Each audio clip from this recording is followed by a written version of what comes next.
All right, ladies and gentlemen, welcome to another episode of the Youngbouls podcast. It's your boy Denari here, back for another episode. I got two esteemed guests with me today. We about to talk straight basketball. We got recurring guest Jalen here. Jalen, say what's up to the people. Yo, what's good? What's good? And then we got man, the myth, the legend himself. I've been trying to get him on for a minute. Aiden, say what's up to It's the good, people, man. y'all. Hey, I'm Uh, excited to be here. Yeah, it's good. It's good. But before we even get into any of the basketball stuff, we just wanted to first off say welcome back. It's been a while since I've done an episode, so definitely. Actually, it's been like a week and a half, but it feels like longer. But yeah, so it's good to be back. But before we get into anything else for this episode, what have you guys been listening to this week? With weekly rotation. You go first. All right, bet. So I've been listening to a lot of J. Cole this week. Ain't gonna lie. Listened to a lot of shout out Quengo because he put me on a Young Boy. Not gonna lie, I never thought I would listen to Young Boy this week, but I Youngboy's listened to tough. Young. Youngboy's tough. Oh my gosh, yeah, it's not bad. I'm not gonna lie, it's not bad. But listen to Young Boy this week. Some K Tronada here and there. Jalen, what you listen to this week, man? Honestly, the Spider-Man into the Across the Spider-Verse soundtrack that was really That good. The yeah, movie was that spectacular. We're not yes, going to touch too much on that. yeah. The movie was amazing. Aiden, have you seen the movie yet, bro? Nah, I'm not really into that sort of stuff. Like, I grew up watching like Disney movies. I never got into like superhero, like Spider-Man, all that. Like Star Wars. I've never gotten into it. I mean, like, I'd be like willing to like check it out and whatnot, but it's just not my thing, really. I feel that. I feel I'd that. say the animated Spider-Man movies are the best. Honestly, it I've has seen been. Spider-Man. I've seen Spider-Man a few times though. Yeah, Spider-Man's dope. That yeah, last movie was amazing. yeah, yeah. So I've actually been trying to get into country just because a lot of my friends listen to Country like a music. lot of like Morgan Wallen stuff, so they've kind of put me on a little bit. Um, that's really what I've been. I mean, I listen to a lot of um, like core, like OT7 Kwani, like Philly Bulls. Um, but really this week it's been a lot of Morgan Wallen, just trying to like get to listen to a lot of what my friends do. Like it's a lot of like fire pit music, like summer music, summer vibes, that sort of stuff. So that's I really feel what that. I've been. That's what I've been bumping a little bit. So That's that's what's up. it's That's what's not bad up. All though. right. It's really not bad. I could never get into country music. I could never get That's into. what I I feel like thought. it, bro. I feel like it's so repetitive. Like the only thing they talk about with country music is like tractors, beer, I feel that you know, though. yeah, farming, grilling, all that stuff, man. So At first, I was like, I thought it was just gonna be like, I mean, from like my whole life up until a couple months ago, I'm like, I don't know what it is. I don't like, I just can't vibe to country music. And Yeah, then yeah, for some reason, I'd heard a song. I'm like, this isn't bad. It's a really like, you can't bump country music all the time. It's only in certain like 8 situation. o'clock at night, like with a few of your friends, like outside, like that sort of vibe, as opposed to like you can't bump country in the gym or playing ball. Like it's not. So you gotta just. It's not terrible. I I've been feel messing. that. I've been messing with it. I feel that. I feel that. All right, so we're gonna get right into it. So game So, one and two of the NBA Finals just wrapped up. Series tied 1-1. They head back to South Beach. Um, just tell me what you guys like so far. What y'all don't like with the series so far. uh, If I want to go, the the last game, as you can see, Bam Adebayo really stepped up. Bam's And like I said, I've been saying that from the beginning of the series. If Bam steps up, the Heat actually have a chance. hmm And hopefully this little hot streak continue. Will hopefully they yeah, continue to win more games after this I tough think victory. Bam. A lot of what Bam's. I mean, we've seen in his past that he's a defensive monster when he wants to be, and when he's aggressive, he's top five center in the league, arguably. That's it's his consistency. If he wants to be aggressive, he's gotta like, and we saw that. I mean, game one he was aggressive. He was getting shots up. He was one of their leading score, and for a reason too. And when you're able to attack an elite center in Nikola Jokic, and yeah, then force some pressure down low, that creates opportunities for the perimeter shooters and their role players. Last game, Caleb Martin hit his first field goal in the fourth quarter, and it was a clutch 3-pointer.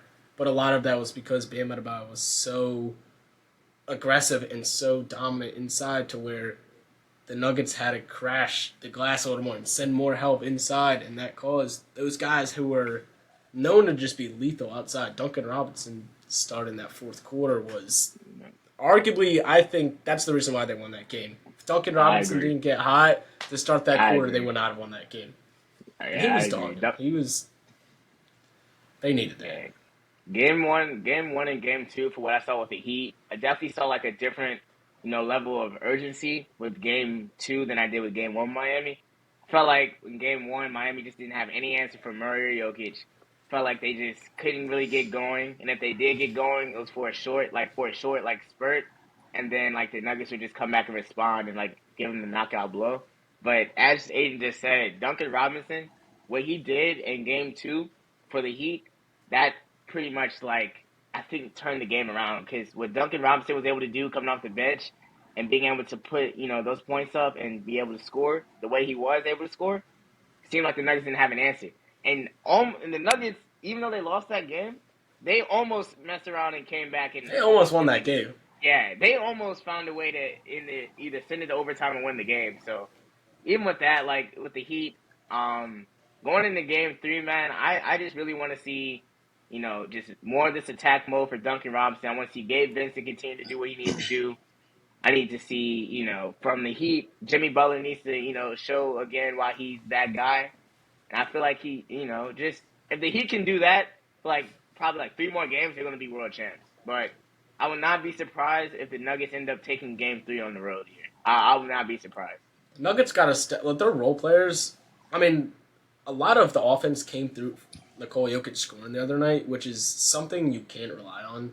Obviously, he's talented enough to score 40 if he needs to, but you have so many players surrounding him that complement him so well, where Jamal Murray's got to get going early. You got to have KCP hitting his 3 threes a night, his drive. Like, those are the guys that have proven themselves all playoffs long that they're capable of doing so, and that's a huge reason to their success and whatnot, and why they're in the finals for a reason. And when you're just so hesitant to shoot the ball, and Jamal Murray not getting good looks, and they're just not running their fluid Denver Nuggets offense, getting out in transition, which is something they're amazing at. They didn't do a lot of that last game. And credit Miami for not turning the ball over like they did in game one. Every other possession, it felt like. But I think the keys for, honestly, both teams, because the stars are going to bring it. Jimmy Butler, he's going to bring it. Jokic is going to bring it. If you can have your bench and your role players playing their role, it's going to come down to which team is... It might just come down to which team has the ball last, because that's how it's been all series for essential, or I should say more in game two. If the Nuggets didn't play good basketball, and they only lost by 3 points. Murray had a good look at that final three. And if they somehow stole that game while playing the way they did, I think it's going to be tough for the Miami Heat to not only pull out another win, but win 3 more against this tough team. So. I agree. Jalen, what you got to say? Another thing I want to touch on was Eric Spoelstra and his adjustments. I know game one, I can't remember the exact amount Jamal Murray had, but I know in game two it was like at least 10 points less. He only had 18. He had 10 assists, but they kind of shut him down with his shots. They shut him down with his shots. So I wanted to ask y'all, like, for the rest of the series, like, what are you guys' predictions for the rest of the season? I said Heat in 7. I said the Heat going to end up winning in 7. Wow. I said Heat in 7. And I told you fade Denari is what I told you. I'm fading that. I still have Nuggets in 5. That was my prediction going into the series. I think the Heat are a good enough team to where they'll take a win. I don't expect the Nuggets to come out like they did on Sunday night, because I genuinely think that they're easily the better team. I think really the only thing that the Miami Heat have for them is their coaching. I do think Eric Spoelstra is the better coach, but besides that, Michael Malone is still a hell of a basketball coach. and the talent that the Nuggets have, I genuinely just don't see a scenario where they're going to drop another game or at that 3. I still am a firm believer that the Nuggets are a legitimate team, and I've thought that all playoffs really because like I think a lot of people overshadowed them like as a fake 1 seed, all that sort of stuff, just because they weren't the flashy Kevin Durant, Devin Booker. They weren't Stephen Clay. They didn't have that sort of large fan base, big market sort of appeal to them. And at the end of the day, no average fan is tuning into a Denver Nuggets game. That is true. That's just how it is. But when you are a basketball watcher and you enjoy watching basketball, you realize how beautiful the Denver Nuggets play basketball. So true. I'm sitting on my Nuggets in 5. Nuggets in 5. Nuggets in 5. Nuggets in 5. Jalen, what you got? I think the Heat. I want the Heat to win. Let's say that I want the Heat to win. I want the Heat to win. I do too. I do think Jimmy, man. Yeah, he should Jimmy get him one. That'd be really nice. But you weren't lying when you said the only thing that Miami really have is the coaching. And Mike Malone's a really good coach. The Nuggets have been like a top 3 seed for the past who knows how long. And yeah, it's gonna be a nice battle. I think it's gonna be a really nice battle. It's gonna be tough. Yeah. I'm excited to see if a lot of what I'm excited to see is if I've noticed it all. I mean, the past few years, that Miami crowd, every game, it takes them 15 minutes to get there, but when they bring it, they like. I mean, this is their first final since 2014, and I'm pumped to see like. Yeah. This crowd is gonna be electric. Because it's gonna give me like something. Yeah, something about Denver's crowd the other day. It didn't have that finals feel. It just felt like a. It felt like a regular, like either it felt like a regular season or like a. Yeah, it didn't have that finals feel to it, which is something that I miss. I miss like the gold on the scoreboard and not this minimalistic design. It's corny. Yeah, I'd say the NBA is definitely lacking all the designs and all. They're lacking. I miss like the gold and stuff, like the trophy behind like the that's what I'm saying and stuff like that, like before the games and everything like that, like 2007, like circa 2007 ish stuff. But I wasn't even gonna say this for the episode, but like, what are your favorite moments from like the NBA Finals and stuff like that before we like continue to go? You talk about this year or just in general? Just in general. Damn, I think you gotta throw 3-1 comeback Braun up there. That's iconic. That's something that you'll never forget those moments. I agree. And I honestly just the overall vibe of like it all comes down to this, especially when it's similar to this year. One of the 2 stars in the league are gonna get their first ring. Either Jokic is gonna get his first ring and easily move into the top whatever conversations of all time center wise, or you're going to get a guy like Jimmy Butler who's the first ever 8 seed to win an NBA championship after losing a play-in game. Like it's either way. I just think that having stakes that are you work your entire life to get to this moment. Yeah, I agree. That's my favorite part. I think of the finals. Just somebody's going to win it, and if it's not my team, I usually don't have any stakes in it. So I like just being able to enjoy a competitive, nice game of basketball. Nah, I feel you. Jalen, you got anything you want to say, man? Yeah, I agree with Aiden. The storylines are just spectacular. The Miami Heat lost the playing game and still fought all the way up here, beat the number 1 seed, beat the Celtics. Yeah. Went up 3-0 in the Celtics. They went up 3-0, almost choked, and then but they won. Then they blew them out. That was wild. They blew them out game 7. I don't even. I'm still trying to figure out how that was even possible. But I told you. I tried to tell you. Celtics were my pick to come out of the East. I was shocked. I like to tell you, like, to come out. Yeah, I had my initial pick heading into the playoffs was Denver against Boston, and once I saw that, not that Milwaukee was gonna handle them lightly, because I knew the Miami Heat were still a talented team. They were the 1 seed last year. They didn't make Yeah. many changes, but like come trade deadline this year, they didn't do anything, and I'm like, all right, they're still that one piece away from being a good playoff team, yet alone a finals team now. I'm like, all right, the Bucks might win this in 5. The Heat could possibly take 2, go to 6, and then I also was like, okay, like we might have we're gonna have either a Philly Boston or a Philly Milwaukee or Boston Milwaukee. Like that's gonna be great. And then here come the Heat, just ruining everyone's day, and it was. I mean, it's fun to watch. It really is fun to just watch a team take over in the playoffs, like both teams are Yeah. doing essentially.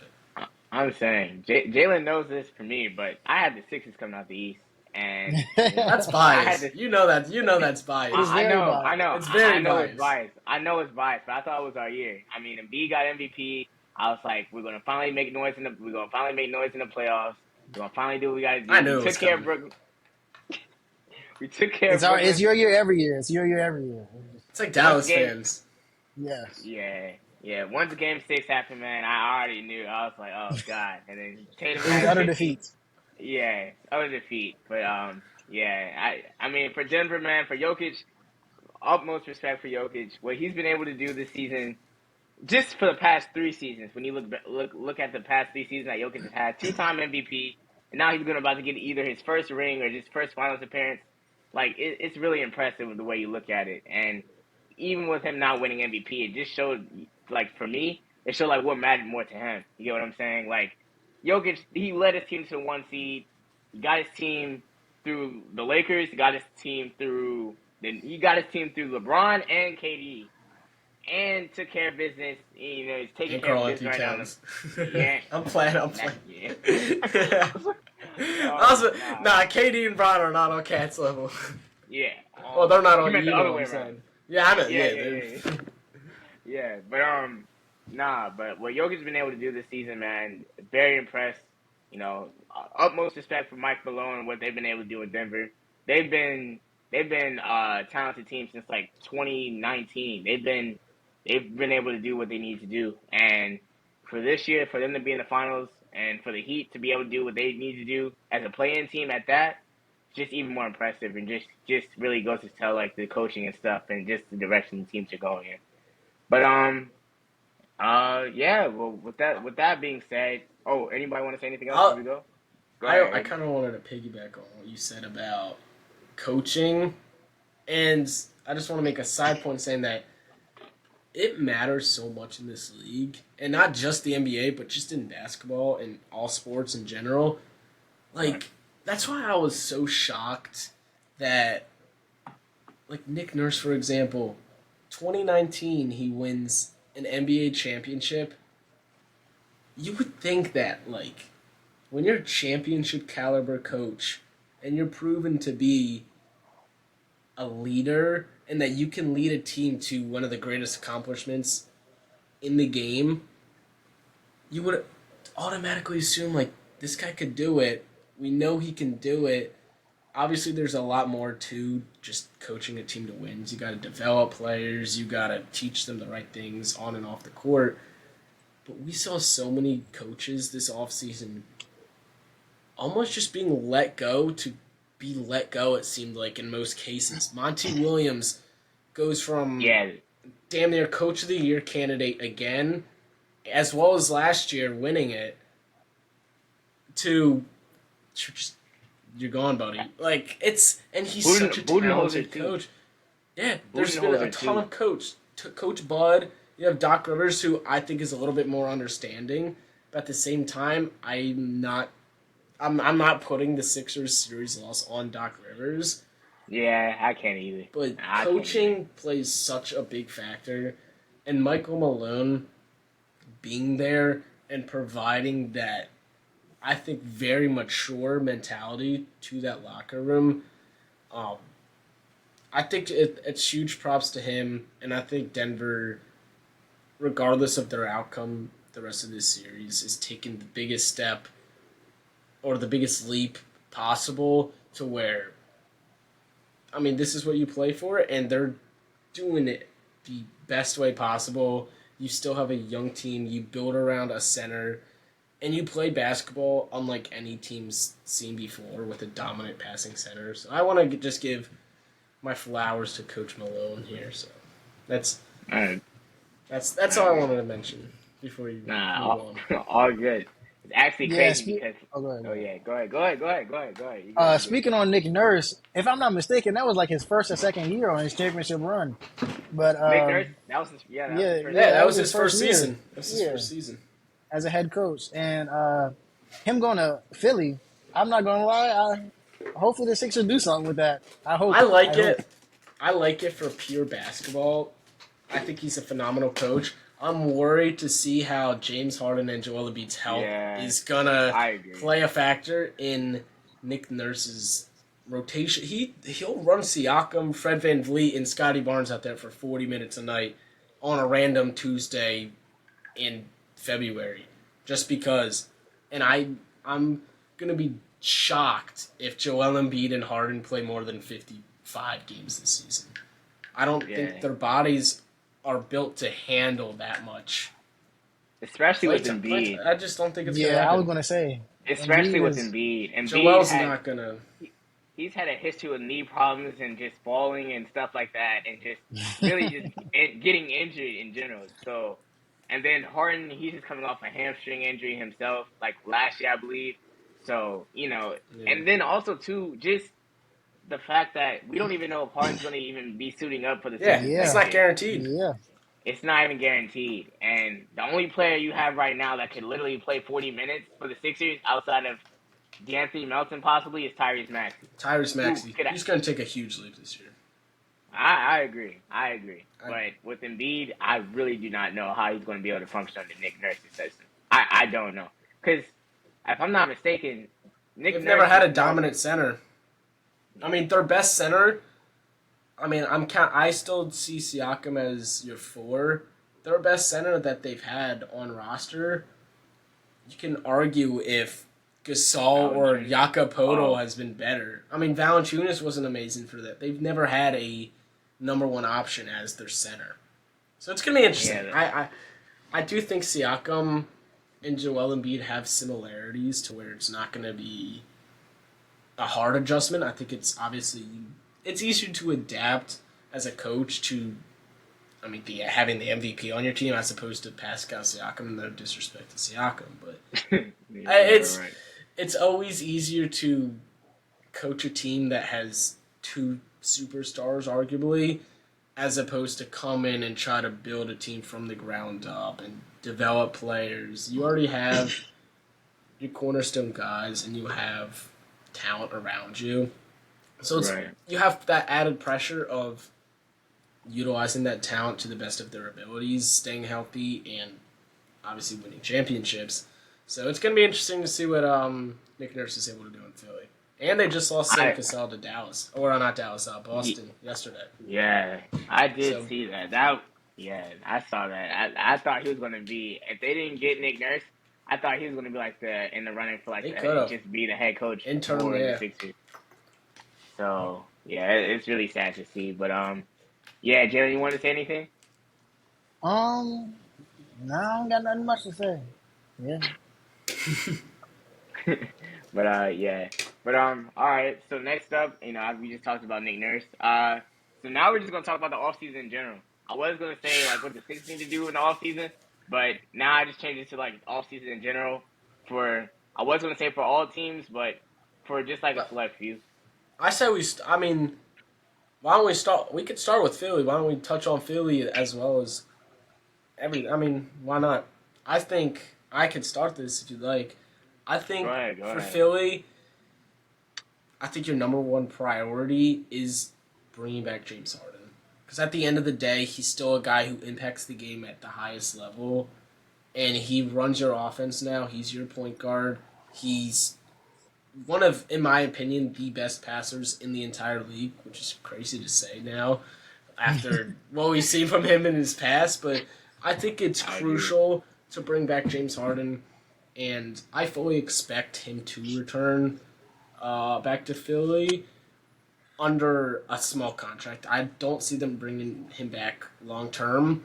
I can see them bringing him back on a 1+1 deal where he's guaranteed for this season. However, next season he's going to have this same option where if he likes the Philly environment for another full season, if he enjoys playing under Coach Nurse, if Philly makes moves to bring in other players surrounding him, I think he needs that full season again of just full health, a new head coach, a new system. So I think that's priority number one for Philly. And then on top of that, I think you really just got to go out and get depth because Uh, they didn't have yeah, consistent depth this season where not at all. Jalen McDaniels was good for Philly on the defensive side of things, but he was not consistent on offense. Shake Melton is a guy that doesn't get PT much anymore. D'Anthony Melton was great for them. That's another guy that they need to acquire more D'Anthony Melton caliber players to where they almost have too much of it. And then I think the last thing they need to do is a leader. They don't have a leader besides PJ Tucker, who's one of the best in the league, but they don't have a lot of that veteran presence that can come in and make an impact. Besides Agreed. James, I mean, Joel Embiid and James Harden are great, impactful players, and they have that sort of veteran leadership, but they need a guy like kind of like what Jeff Green's doing right now for Denver, where he can give you quality minutes, but he can also be a leader and make an impact on the floor. Someone who doesn't. I'm not saying you have to start the guy, but have him in your rotation enough to where he's giving you key minutes and he's impactful. I'm trying to think of who would be perfect fit for them right now. Like For what guy the could come in for the Sixers just off that bench? Oh. back in the 2020 Sixers team, when we had Alec Burks, he was really good at just coming in for depth. So I Yeah, feel like I'm trying to think myself. like Terrence Ross. Terrence Ross will be a guy to come in. Terrence, yeah, He'll play 12 minutes a game. He'll get you a three and a layup and some free throws. But he's a veteran guy who I think can teach Maxey some things. He'll teach the young guys some things. And then at the same time, he's old enough to where he can teach James Harden and Joel Embiid just off court stuff too, which is what they need. yeah, yeah, they definitely need veteran leadership. What you got, Jalen? And then I'll go. I'm trying to think of a player like not really on a team or looking for a team, almost off season, almost in free agency. I'm trying to think of a player. Um,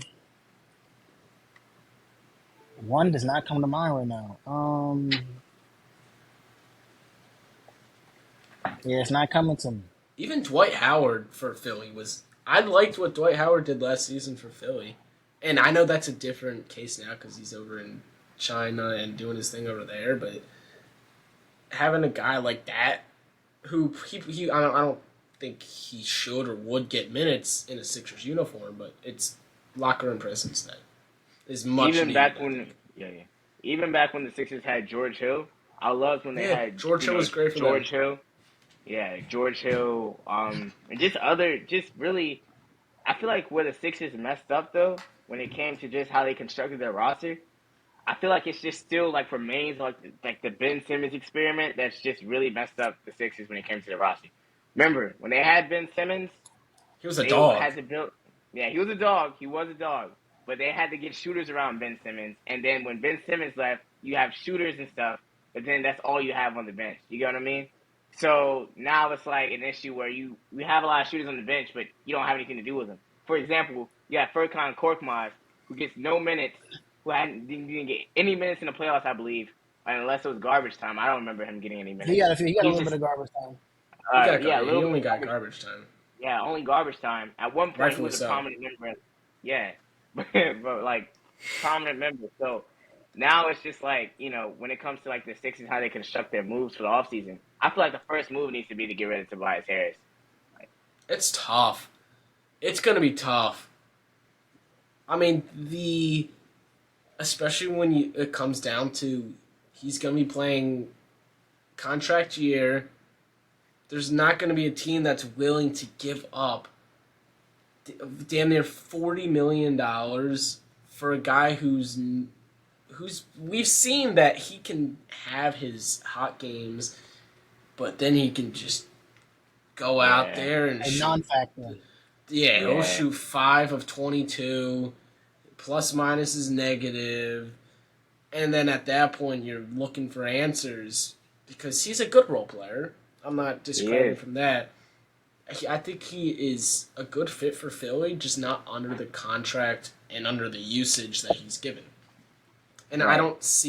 realistically, I don't see a team out there that has the cap space and the assets or the will to trade for Tobias Harris. So I think if you're Yeah. Philly, you're hoping that they just utilize him well to where he plays his tail off in a contract year, hoping to get another contract. And if they pay him next year, depending on what the market's like next free agency in a little over a year from now, we'll see what they pay him. I don't expect him more than $21 million, $22 million, depending on what the market's like. But it's going to be really hard for them to get off.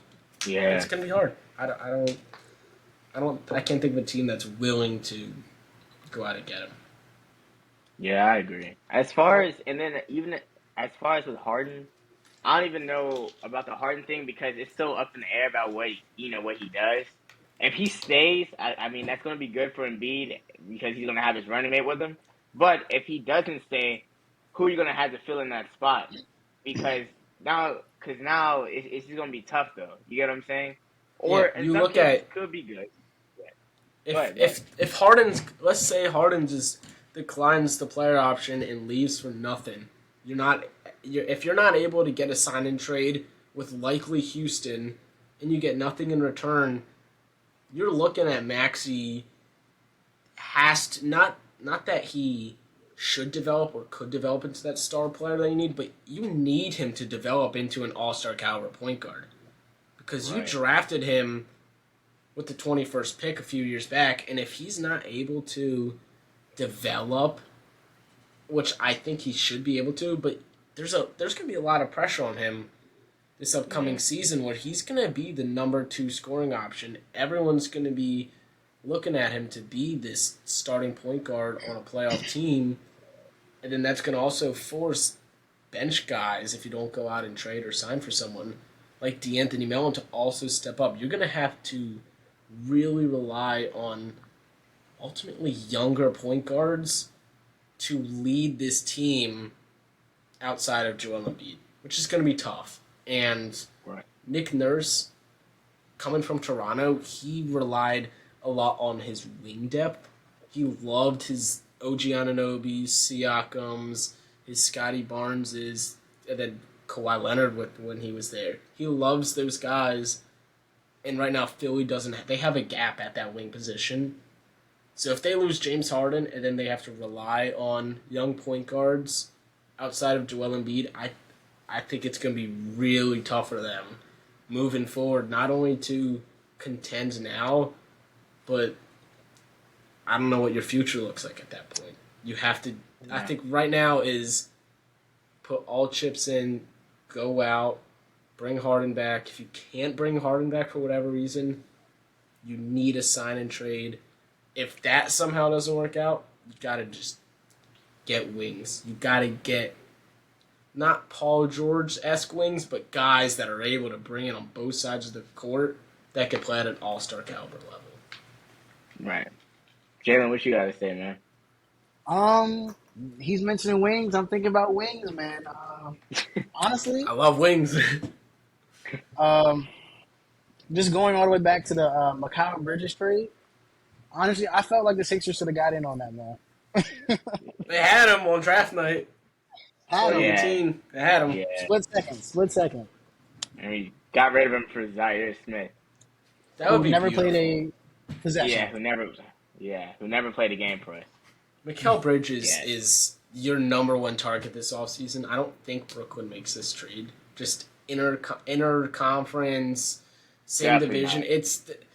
They're not going to give Especially- back what they want for Mikal Bridges, knowing that he's capable of Especially after doing what he's especially after doing. what Once he got in did. Brooklyn, it's going to be. I think they're hanging up the phone unless they're getting Yeah. Yeah. Like, unless they're getting the Gobert, that sort of package where they're getting all these picks plus some more, I don't think Brooklyn's. I don't think Brooklyn's doing Not at it. all. Not at They all. can't No. because at the end of the Yeah, day, Mikel. like Yeah. those are the type of guys that you want to build your team around. So why would you go out and trade them away for picks that you're not guaranteed are gonna end up being anything? That's one of my buddies of mine was saying this offseason. They're like, "Oh, go trade Joel Embiid away." I'm like, "But what does Joel Embiid being traded do for you as Sixers fans? Because you use these draft picks to develop guys into an Right. MVP, Right. and even if you Right. have 6 first-round picks, the odds of you drafting and developing an MVP out of any of those picks, or even out of players that you trade for, is highly unlikely. It's like it makes I hate hearing that. Like, and trades aren't easy to pull off. Not at all. Like you have to No. get mutual agreement both ways to where both teams feel like they're getting equal value, and it's not easy. Like I'm not an NBA GM, but I could tell you it's a lot easier than trade this player and that player. There's a lot more that goes into it that I think a lot of people don't understand, which is fun. It's fun to make those mock trades, but at the same time, it's like, will they ever happen? We'll see. Right. I mean, yeah, I agree. So we just talked about like the Sixers should do this offseason. So I was going to talk about what Dallas should do this offseason because Kyrie possibly is going to leave. And then there was just a report that said that Kyrie was recruiting LeBron to come to Dallas. So That's not gonna happen. Yeah, no, shut it down right now. It's not happening. It's not happening. I I would was be tired of seeing it shocked. on my news feed. I was tired of seeing it on my news feed. We're at that shocked, time where bro. it's just rumors. They're in that weird in between period where there's 2 days, 3 days in between the finals. That's all that's going on in the NBA right now. I think Kyrie's just doing that stupid Kyrie stuff again, and just letting the media run with whatever he says. I don't believe any. I do think that if LeBron James and Kyrie Irving were to team up, it would 1,000% be LA. in LA. Yeah, it Yeah. makes zero sense for. I mean, you do have Luka. It's at the end of the day, you can also think of it as Luka Doncic or Anthony Davis, but at the same time, you're in Dallas, who has nothing besides Josh Green and a bunch of salary fillers, in my opinion, or Yeah. you're in LA, the city you want to be in, with depth, good coaching, good environment, like. So, and also at the same time, what are the Mavericks going to give up in order to get a LeBron James? Davis, LA's not going to want Davis Bertans and Or Maxi don't Cleveland. they don't want that. They have nothing on that team where they can get Yeah. LeBron. It's not going to happen. Yeah. I can't say it. Yeah. Galen, you got anything you want to say, man? What I want to see this offseason is the Wizards to make some moves. The Yes. Washington Wizards to make some moves. Yeah. At this Long point, we just need overdue. to go into Long overdue. full rebuild. Full rebuild. It's long overdue. Brad got paid. Long overdue. And I'm like, they do the same thing every year. They draft a mediocre player somewhere from that 7 to 11 range. They Always, contend. always, They give you always. false hope. They'll go on a 7-game winning streak. Bradley Beal averages 35 in a month, and then like Johnny Davis, a lottery pick. He didn't do anything all season. The brightest He spot played in the for G them League early. most of the season. Yeah, Porzingis didn't was he great. not like? Yeah, didn't he not like come to like play for the Wizards until like towards the end of the season? Yeah, Johnny he Davis. didn't, and he wasn't impactful in the G League. He averaged 5 points in the G League. As I a was gonna say, lottery, it was like 4 like or that's 5. embarrassing. It was Bro. 4.5. It was very That's bad. like Sharif Cooper right Lottery there. pick? Nah. You can't be. Yeah, that is like Sharif Cooper. That man's was getting. Johnny Davis was getting his own commercials before he even got drafted, and now he's averaging 5 in the G. Like, come on, man. You can't. That's bad on the Wizards, in my opinion. Like, you can't develop players, and that's. I mean, it's apparent. We've seen that the past almost decade and a half now. The best Tell me player about that it. they've developed, I mean, Bradley Beal has turned into a hell of a player, but is that the best that you're able to do? Like, because you're putting all your money into this player who's good and he can score the ball well, but he doesn't lead you to anything. He can't lead you to wins. Porzingis, who I think was incredible this season, Porzingis is really he's good. not a guy that's going to be able to lead you to a team. So you have pieces there, but they don't mesh well together, and you don't have enough. You don't have a direction, and that every single Right. team needs a direction. And right now, we can try to make the play in, or we can be a bottom 7 team. I don't know. Just go out there and play. But like, you need to either commit to a rebuild or retool or contend. You need to take steps, and they have not taken a single step between the Russell Westbrook era, between the just Bradley Beal era, between the Porzingis. I mean, even John Wall, pre-injury, him and Brad were killing it. But you knew at the time, like, they're a playoff team, but they're never gonna be a championship caliber team. I mean, and you go out and make moves. They've drafted players.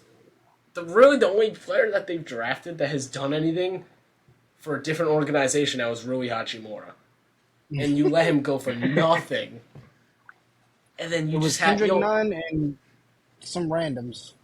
like you gotta just, and they'll have a new guy every month that just goes off. Like Danny Avdia had a phenomenal month in I think it was March where he looked really good, and if you could keep that up, like Jordan Goodwin, another great player for the Wizards this season. So Two-way player. Oh my god.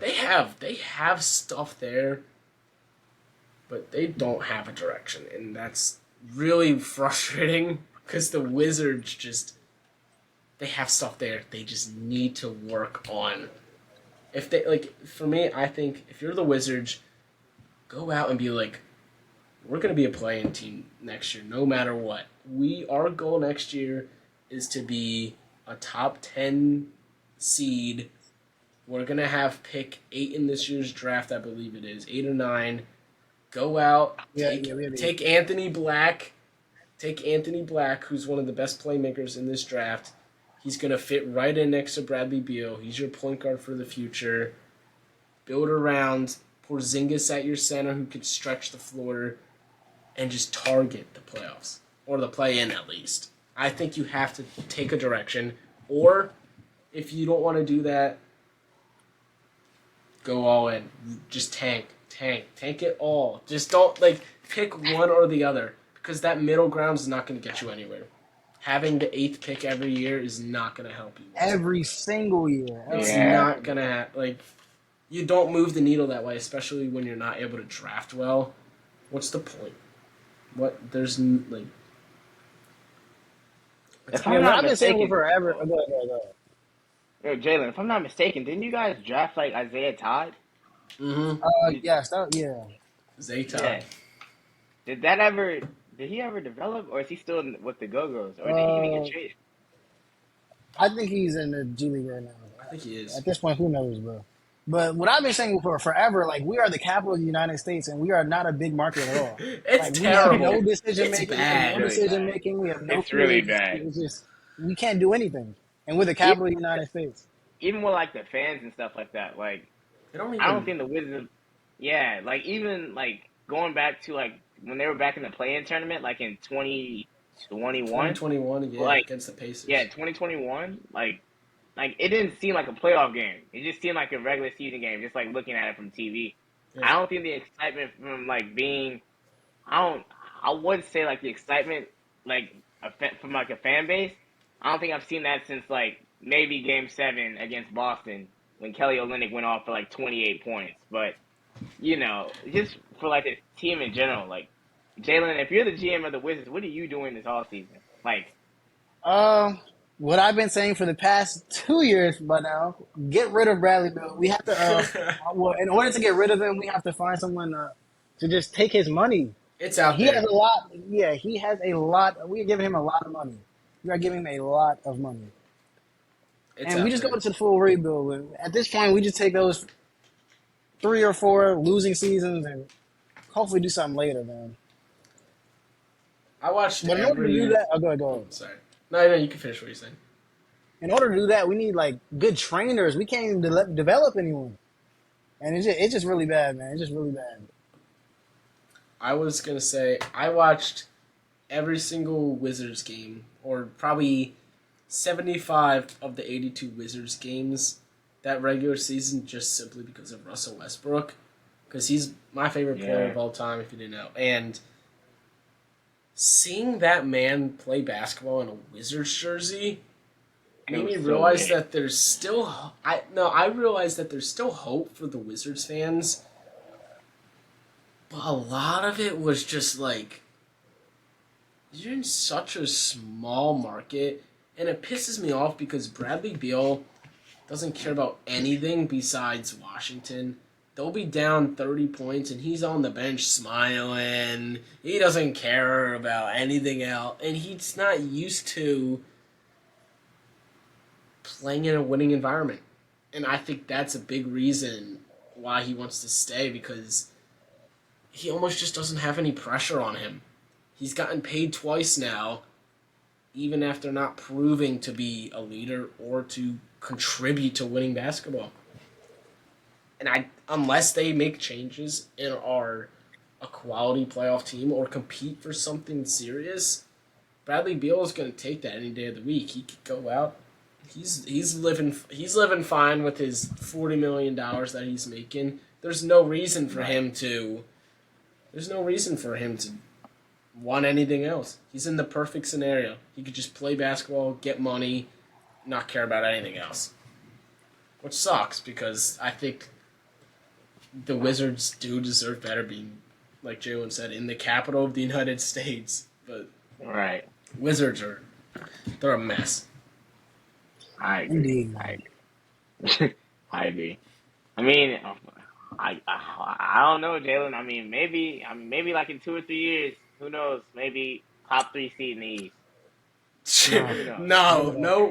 I Never will that. take that Yeah, bet any day of the week. Wizards are I was just not trying to looking be at optimistic. it. I was just trying to be optimistic. But all right. So we talked about the Sixers. We talked about the Sixers. Talked about the Wizards. So Aiden, let's talk about the Thunder, man. Like, you guys obviously have like the brightest future, and like you guys have like a young core. Shay's Yeah. coming into his own, doing his thing. So what do you guys think y'all need to do for the offseason, man? In all honesty, I think we took one of the biggest steps that you can take in the NBA, and that's going from bottom of the league to competing for something.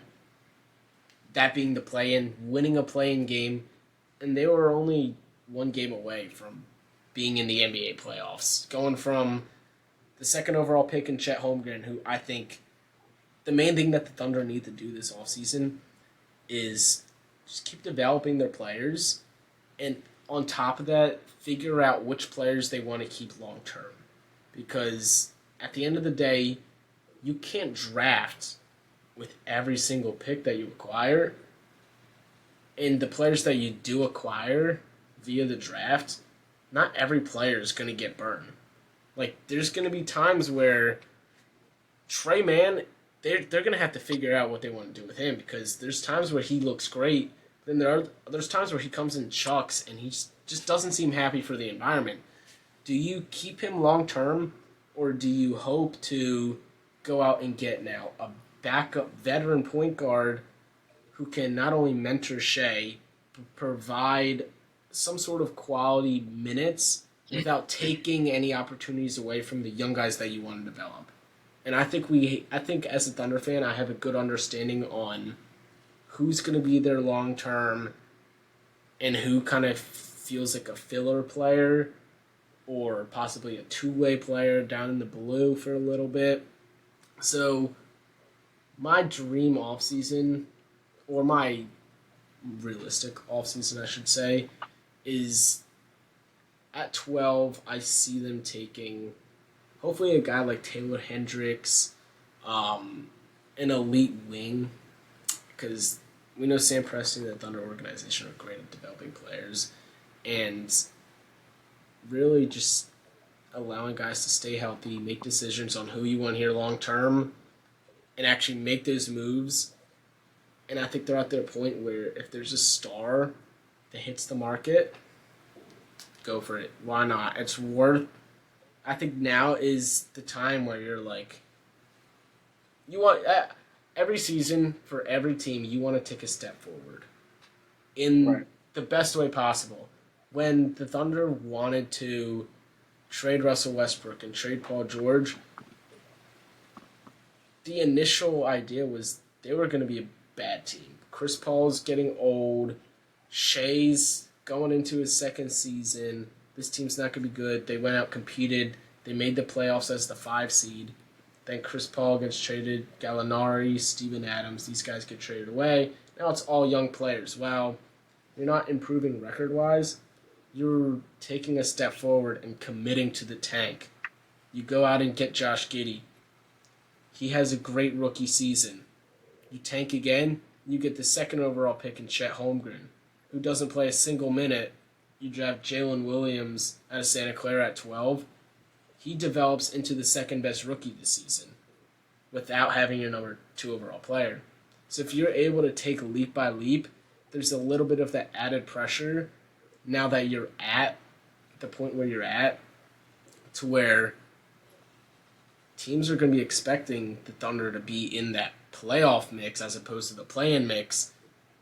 For sure. And if they don't hit that reach, yes, they're still a young team, but we know what they're capable of doing. So I'm fully expecting the Thunder to take that leap and at least make the playoffs next year. And I'm hoping that they could take that Memphis Grizzlies leap where they go from play-in against Golden State to being the number 2 seed. I think that would be amazing. No. And just health, really. I think if this team is healthy and this team can develop, the future's bright, and I'm excited. I agree. I mean, the Thunder seem like a really fun team to watch. Even last year with Shea, really good player. So I definitely expect this team next year, Thunder, the extra pieces, and they do what they got to do in the offseason, and Chet coming into play. I feel like this team should be like definitely in a playoff mix rather than a play-in mix. And the fact that they made the play-in, after the fact that they made the play-in without Chet, I mean, it's just a testament to like the team in general, just like what they've been able to do in Oklahoma City. So and beating sure, a good Pelicans team too. Pelicans had high expectations, and them completely missing the playoffs. I don't even know what happened to like, the Pelicans.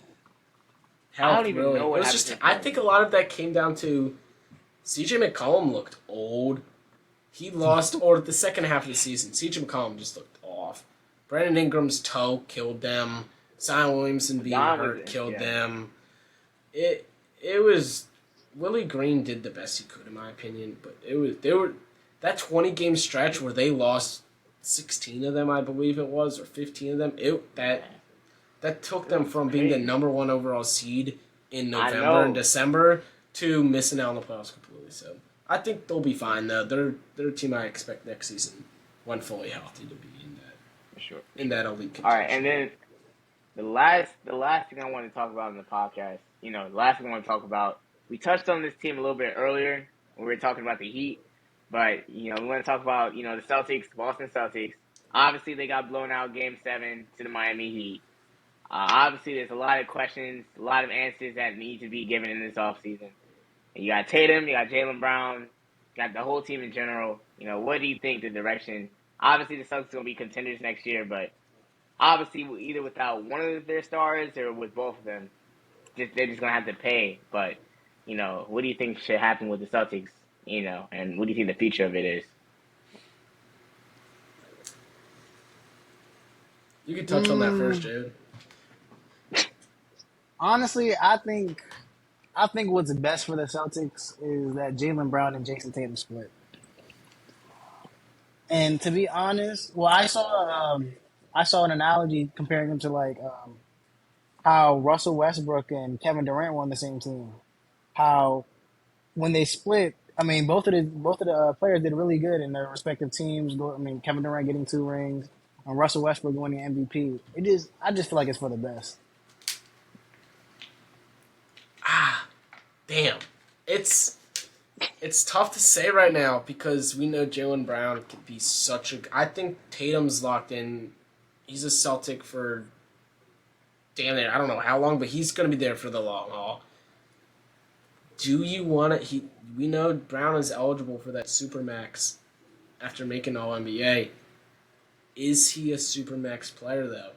That's what it's going to I boil down don't. to. Do you I don't. pay Jaylen Brown, and that's it?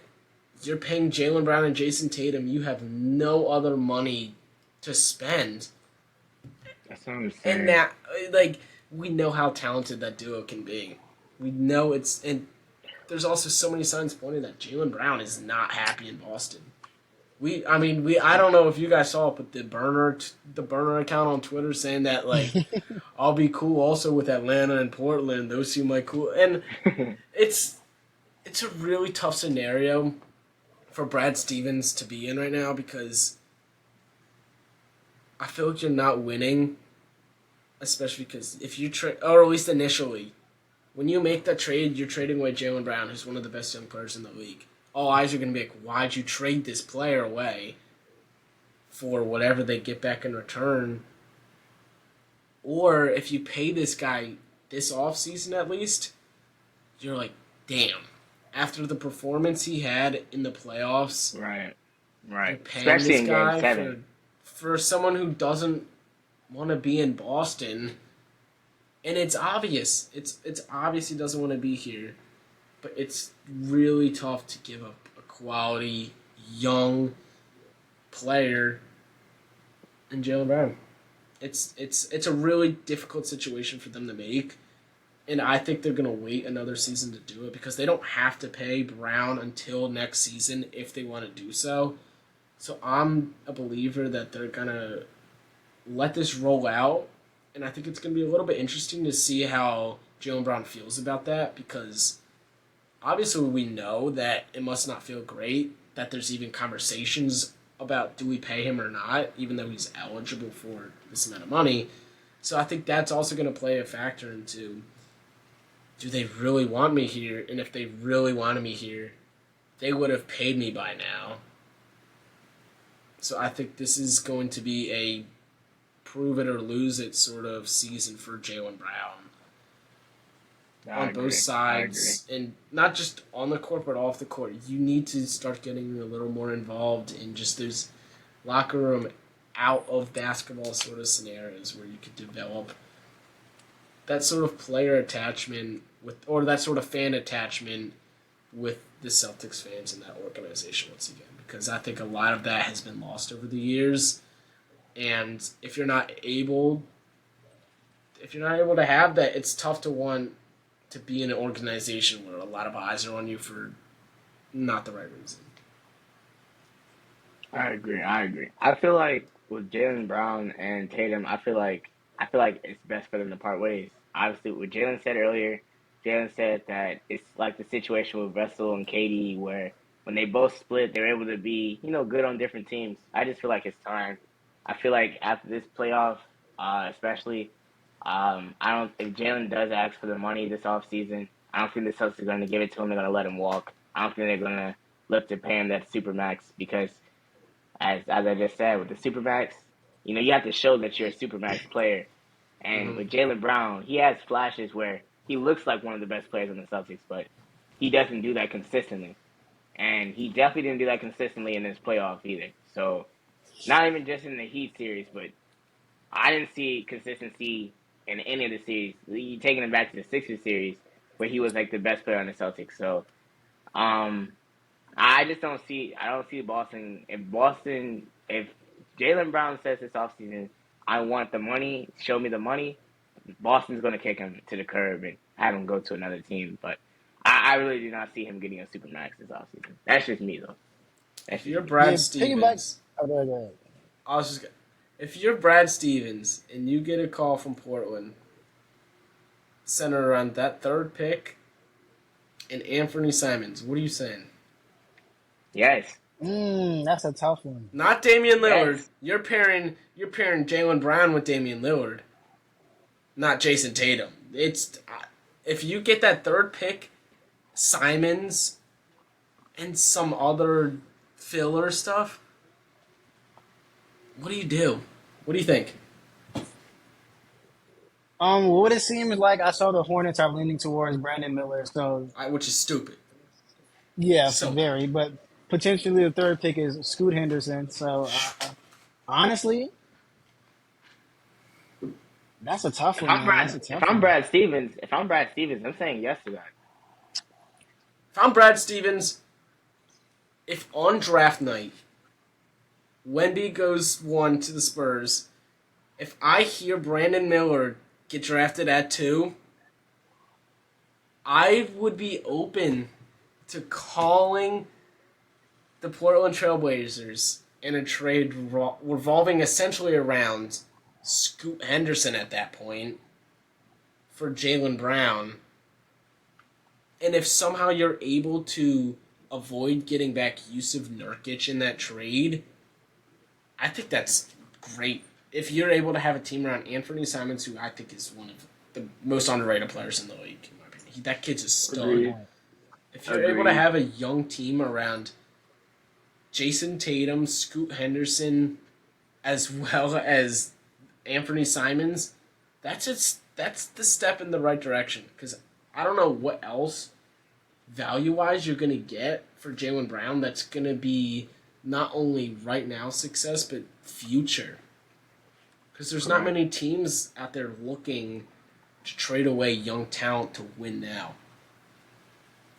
There's not a lot of that out there. So if you're able to if you can guarantee yourself Scoot Henderson. If Scoot goes 2 to the Hornets and it's Brandon Miller at 3, I don't want it. I don't want it for Boston. No, agree. I agree. Also, too, I was going to say, when it comes to the Celtics, Al Horford obviously not getting any younger. Are we trading? You're trading Al Horford? Are we getting rid of Al Horford this offseason as well? I don't think That's so. a solid veteran piece. That's a Yeah, solid veteran piece. Um. I can. Anyway, speaking of Brandon Miller, I'm a little iffy about Brandon Miller. Why do you say His that? performance in March Madness, I don't think he shot over 40%. Oh no, he was awful. He was awful. Yeah, he Horrid, was bad. He was horrid. bad. And that was one of the yeah, that was the brightest lights in his college career. That was the brightest lights in his college career, and he just didn't come through. There I just want to was see how he translates to the NBA. I watched a lot of Bama games this year, and there was a game in it was early December when they were playing against Auburn, and he picked up 2 early fouls. And a lot of the reason why Brandon Miller is such a highly recruited player is because of his mature abilities on the court to where he's able to create his own bucket with ease, and having an elite jumper and shot off the dribble is something that's rare to find in young players nowadays. And I think a lot of the upside around him is not only his size and athletic abilities, but his potential is similar to like Indiana Paul George, where he can just go out there, especially for a team like the Hornets, where he'll be the number one scoring option most likely. LaMelo Ball, while he could score the ball really well, is more of the playmaker for that team. And if for Agreed. whatever reason, if you go out and take Brandon Miller at number 2, you're you're you're replacing your Gordon Hayward and Kelly Oubre, who I think both are going to be going this offseason. You're pairing yourself next to young centers in Mark Williams, PJ Washington. You have a really young team. You're not going to have a lot of expectations. And you could just go out and play basketball and mature a little bit on and definitely off the court. Definitely And off the it's court. definitely off the court. Definitely off the And court. it's going to be. I'm still high on Brent Miller, and I do think that he has the potential to reach that elite offensive wing abilities. And I do think Charlotte is kind of the place to. I mean, you're not winning or losing going to Charlotte because you're setting yourself up with an elite playmaker in LaMelo Ball who's very young, and you'll both grow together. So I think it's gonna be interesting. I don't want. I think him going to Portland is gonna be a nasty fit. I don't like that. Yeah. You have And a who wants to very be? dominant Yeah. player in Damian Lillard. Anthony Simons Yeah, is relies. There's too many players that rely on having the ball in their hands there, where I don't think he's and they going to already have develop. it. And Chauncey Billups is a terrible coach too. Not that, not that. Damn. I'm blanking on Charlotte's. I know who it is. I could see his face. It's not James Borrego anymore. It's Clifford. Clifford's not a good coach whatsoever, and he's the type of guy who's they'll he's gonna try to make the playoffs with the team that he has now, and it's not gonna work. And he needs to understand that. Like, if they want to tank and develop players, there's a different approach as there's a different approach to tanking and developing players than it is to trying to win a championship. He's not good at either of those. Agreed. Jalen, you want to say anything, man? You good? Nah, man. Nah. All right, so that pretty much wraps it up with this episode of the Youngbouls podcast. Really great episode. I enjoyed it very much, just talking So basketball with you guys. Aiden, where can people find you or anything like that? They want to like talk to you more and yeah, on so Instagram or anything like that. yeah, I do a lot of videos over on Instagram, YouTube, but try to get TikTok and all that. My handle on most platforms is Zeals, Zeilz.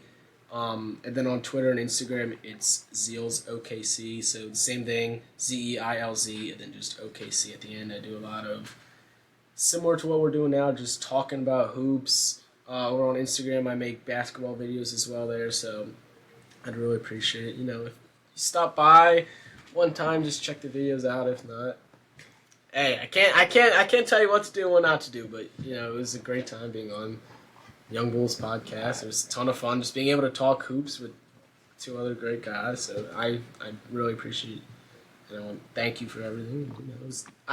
It was fun. It's not often where my friends are like into talking about hoops like you guys are, so it's nice being able to have just a Yeah, fluid conversation about basketball. So yeah. thank you. Of course, of course. This is definitely not gonna be the last time we get you on here too, for sure. Yeah, As like the off season, yeah. But thank you guys for tuning into sure. this episode. It's been Denari, Jalen, Aiden here. But we'll see you back here next week. Thank you. Appreciate it.